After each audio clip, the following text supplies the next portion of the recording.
You believe your soul is calling you healer. Listen closely. It is saying, heal her. Heal the little girl inside. Your truth and openness bless you, bless us all. You are to be admired, not for your journey, but for your truthing of it, for your choice to alchemize your life into sacredness. Sacredness has a breath. That breath is truth. Healers have the deepest wounds, but they love them well. So many of your interpretations of life cause your heart and soul to constrict. Many other translations cause them to open. This is another way of looking at healing, the exercise you do to stay dilated. Only then can goodness get through.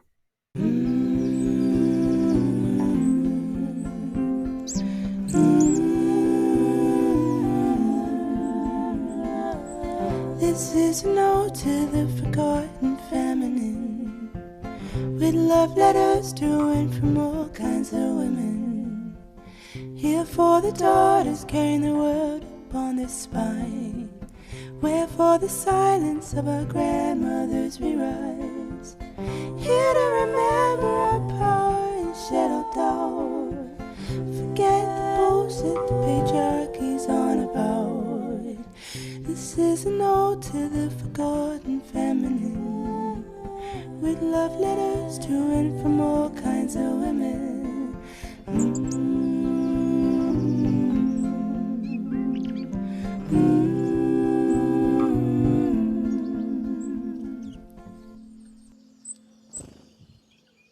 That absolutely beautiful passage was from one of my absolutely favorite books ever called Daughter, Drink This Water by Dr. Jaya John, a book of sacred love. It is probably one of the most beautiful books on womanhood and the ritual of going from girl to woman and what that means as a life experience through this very messy patriarchal world that is constantly waging a war on our womanhood. And I can't recommend it enough in case that passage didn't sell you. And I just thought that passage was a wonderful way to begin this conversation because there's a good chance that if you're here, my love, your heart is heavy with confusion and frustration and maybe a lot of pain that you're wondering why it won't seem to heal. Maybe a part of you knows that you should let this person go, but there's another part of you that just continues to hold back. And whether it has been a couple of days, weeks, months, or years, I am not here to judge you because I don't really believe that all wounds heal on the timeline that we desire that they should. The moment that we put a should on healing, that creates shame, which actually stifles our power to listen to the messages that our emotions want to transmute to us about how to heal the wounds that they are emanating from. By the way, if you are new to the Letters to and From Women podcast, welcome. If you're not new, welcome back. I am your host of the show, Mariana. I'm also the founder of the Enlightened Woman, my somatic coaching practice, where I am helping women heal the imprints of their past trauma and become the master alchemizers of their emotions into purpose, art, inner truth, and confidence. And I was inspired to record this conversation for you today because just less than an hour ago, I got home from hanging out with my beautiful friend Jillian. And you know those girl hangouts that leave you feeling like you just healed the last 7 generations of your bloodline? That was this hangout. We went and got Thai food. If you're from Vancouver, British Columbia, Canada, there is this wonderful new Thai restaurant on Commercial Drive called Khao San Thai Street Food. I cannot recommend it enough. Their pad thai was absolutely chef's kiss. And then we went back to her apartment, and as girls do, we grabbed chocolate and sat on her bed with a box of Kleenex. And we were talking about our current relationships and the awe that we both are experiencing in those relationships about how the men that we are with are men who reflect the self-worth that our soul knows we have, but we may not always be consciously perceptible of because we are so much more focused all the time on how broken we are as women, which then led us to a conversation naturally about the relationships that took us to build that self worth, which then led to a conversation about the past breakups that took months and years to get over. And I don't even like the term get over because, as a somatic coach, one of the things and patterns that I see the most in my practice that I help women through are those deep abandonment wounds, those deep identity altering experiences that led us to stay stuck in a past experience for longer than we'd like to, totally and utterly recreating the pain for as long as we were stuck in the past.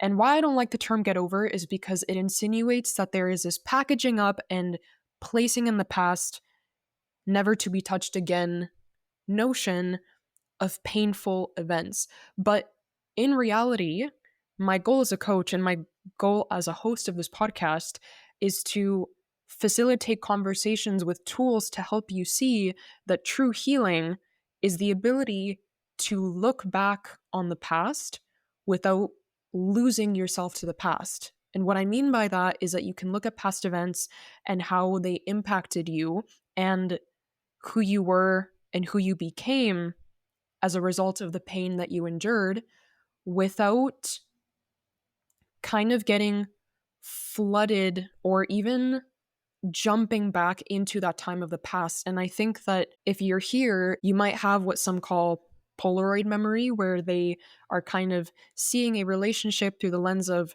the good times. And because of that, it's very difficult to hold the dichotomy of, well, there were such good times and this person seemed like such a good person, and yet they caused me so much pain.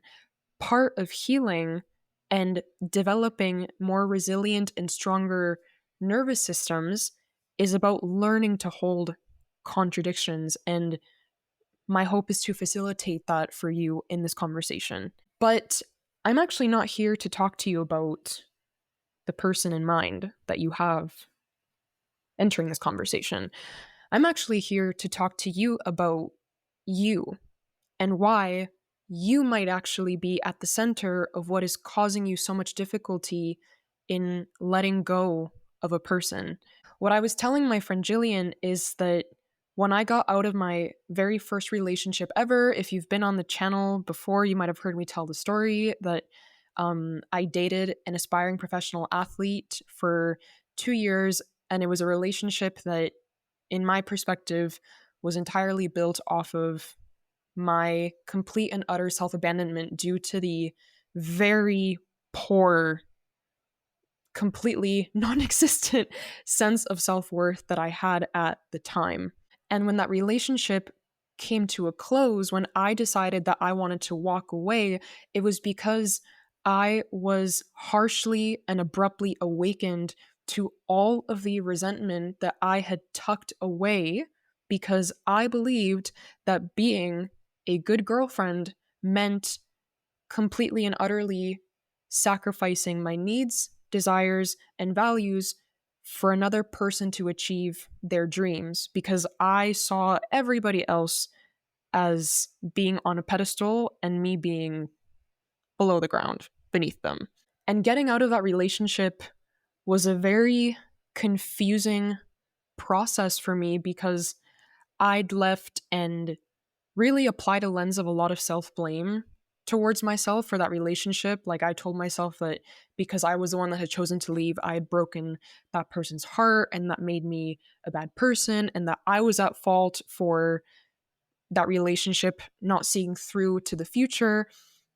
But it was deeply confusing because when I would share, and to this day, when I share stories of what being in that relationship was like for me, people, like, there's not one person who I haven't spoken to about that relationship who has not raised an eyebrow at that person's behaviors within it and questioned how I didn't see certain red flags earlier, or how I allowed myself to tolerate someone treating me like that for so long without seeing it. And because when I left that relationship, I was so heartbroken and wallowing so much in the guilt that I had placed on myself, it was this very interesting contrast between the lens through which I viewed the end of that relationship versus the lens that other people saw, which of the two of us actually was more responsible for that relationship coming to an end. And over time, what that started to do is I started healing out of the pain of losing that relationship, out of the grief of not having the future that we had spoken about and dreamed of together. As I worked on myself and started becoming more open with other people about the pain that I felt around that relationship, what actually arose for me was this deep, deep anger that went unresolved for a very long time towards that person. And for a long time, I felt that that anger, although it persisted for more than 2, 3 years, I thought that that anger was a very natural part of the breakup process, right? Like you realize your self worth and you're like, F you, like, I'm doing so much better than you. Look at me, I'm thriving through life. Like, you lost this hot snack right here. And although that I believe that to be true to some extent, I realized sometime later that that anger continued to perpetuate itself because I was confusing anger that I actually had for myself with betrayal from another person. And why I say that this conversation, my love, is about you is because that is the exact angle that I want to invite you to view your own situation through. I believe that if there is a part of you that feels that she is ruminating on a breakup where maybe you broke up with the person or you were broken up with, or a person cheated on you or a person ghosted you, can we agree that one of the reasons why you might continue thinking about it is because your brain is trying to find an explanation for why a person would do such a thing, which makes complete sense. Our mind is wired for survival, and one of the ways that we survived in caveman times was by ensuring that we would always belong to the pact. And when things happened in our life, such as abandonment or rejection, our brain perceived that as a threat to our survival because it meant that we might be expulsed from the clan, the tribe. When this happens with an intimate partner, if that person does something that confirms the beliefs we have about ourselves to be broken, flawed, and unworthy of belonging, that is also, in an essence, a threat to our survival because we perceive that as an example that we might not be enough to belong in this world. For example, if somebody broke up with you because they said that you weren't emotionally intelligent enough, or even they said that you weren't pretty enough, your mind perceives that to be a reflection of your worth, and it sees that as a threat to you achieving intimacy and connection in future relationships, romantic or aromantic. And that is why those cuts run so deep. But, anyways, to come back to the original point that I wanted to make to you about seeking an explanation as a means of seeking control over a situation and why we got from point A to point B, I believe, and what I came to believe about my own anger and confusion that I spoke about towards that past relationship, I believe that that attempt at trying to explain another person's actions, that those attempts at closure, when we reach out to a person for a closure conversation or when we stalk them to see if there was somebody else after they they left us or we left them.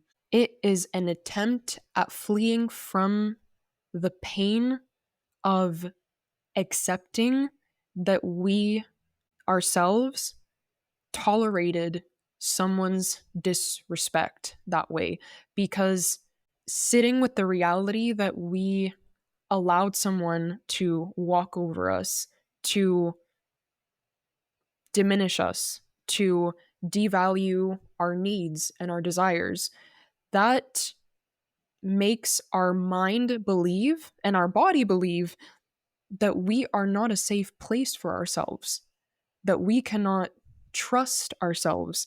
And that is a much more fearful and deeply more painful thought and threat to our survival than what that other person could have done.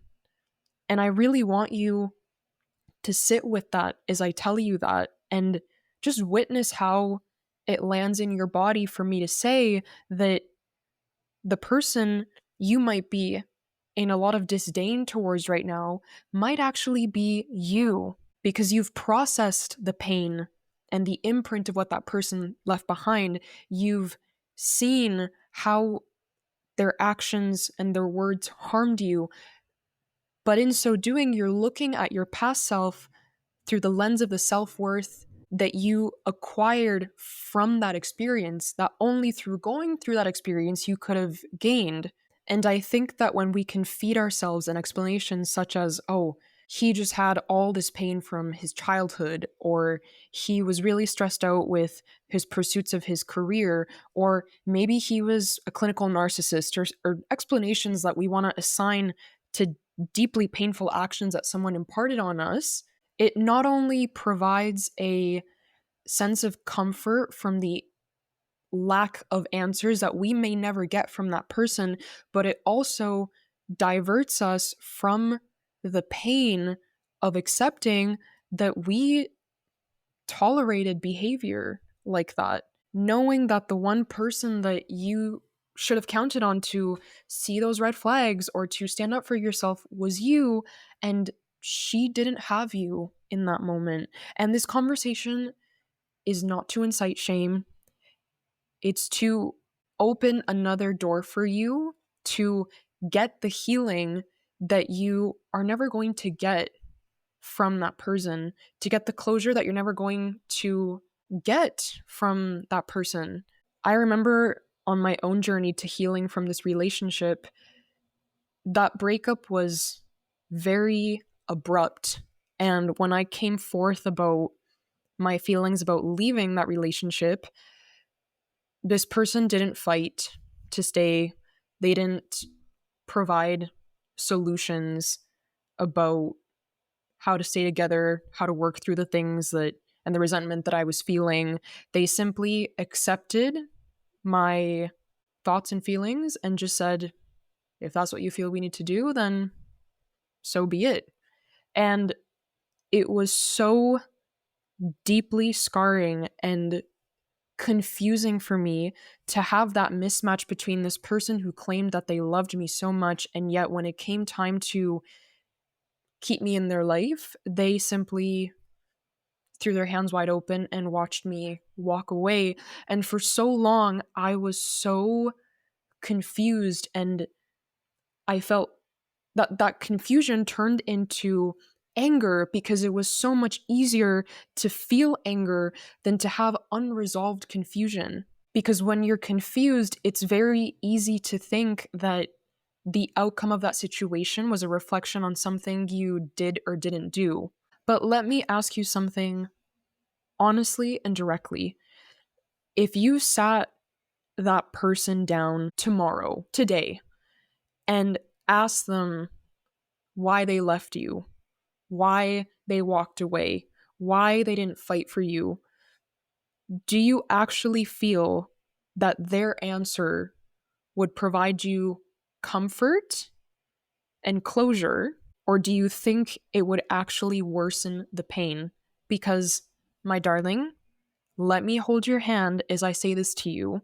If your answer is that it would worsen the pain, it's because the seed of that pain is a seed of unworthiness that you are carrying and watering with your sadness within yourself. And that's okay.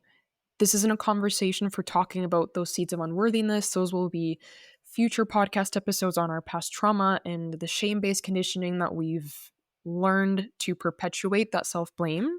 But for now, what I want to invite you to ask yourself is, what would it be like to sit with the version of you that was in that relationship? Would you feel repulsed by her presence? Would you feel ashamed or embarrassed in her presence, witnessing the behaviors that she allowed herself to tolerate from that person? Or would you meet her with compassion and with empathy and with a deep gratitude for her courage in braving that experience? If she was the one that walked away, maybe despite every inch of her body wanting her to stay, she still chose to leave and place faith on a greater love that she just couldn't see yet. Or if she was ghosted, maybe you let that person go, or you just braved the pain of the unknown. And that is so worth recognizing.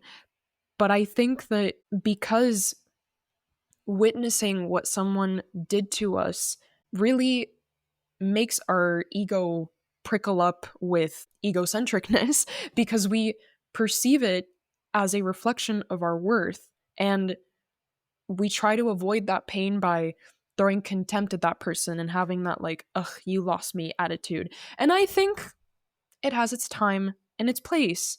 I think you should play with that shadow side of your pain, but that's a conversation for later.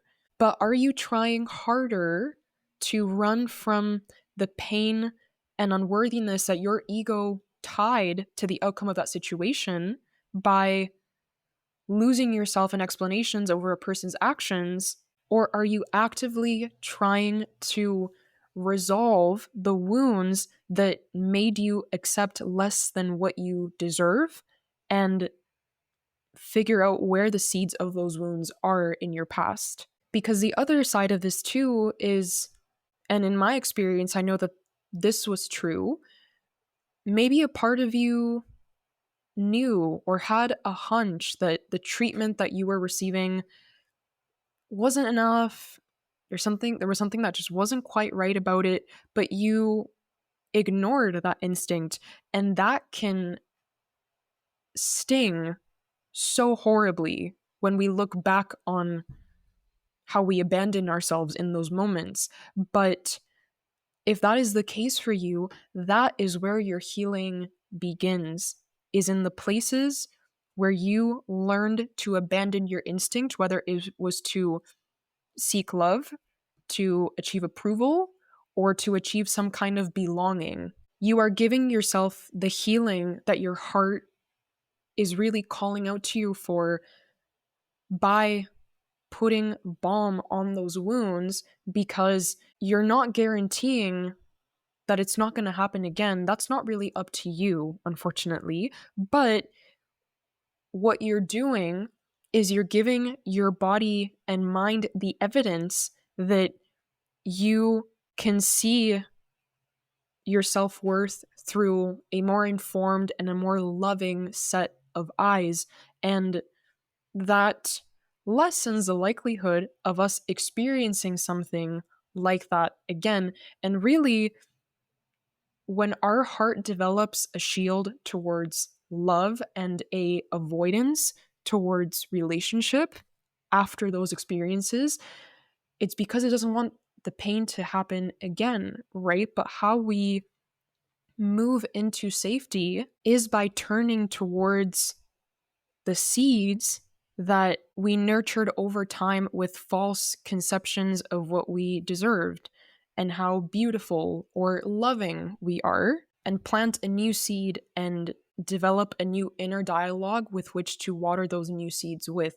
That is why I chose to read you this passage at the start of this episode, because the part where Dr. Jaya John says, you might hear the word healer, but what it's really saying is heal her. That is your task in this life, my love. is to be the person who collects your tears that somebody else left behind and makes them into an ocean for yourself that you can offer up to another person to swim and play in inside with you.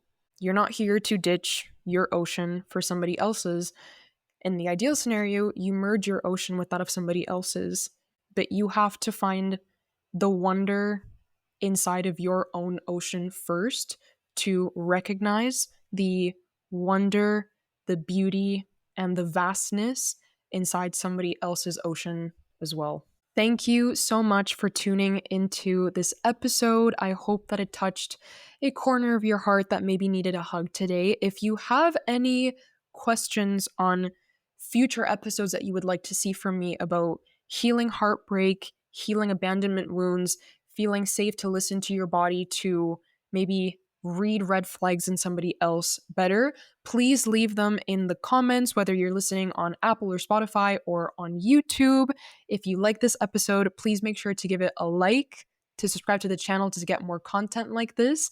And if you would like more personalized content in a space where your healing is encouraged and uplifted by other women who are on their own journey of healing from trauma, I have a sisterhood called Belong, where we meet virtually every single month for somatic healing sessions and meditations and community chats where we learn how to take our lives back from the chains of our trauma by becoming sovereign in our bodies, our emotions, and our authentic expression first. Thank you so much for tuning into this episode, and I will see you in the next one.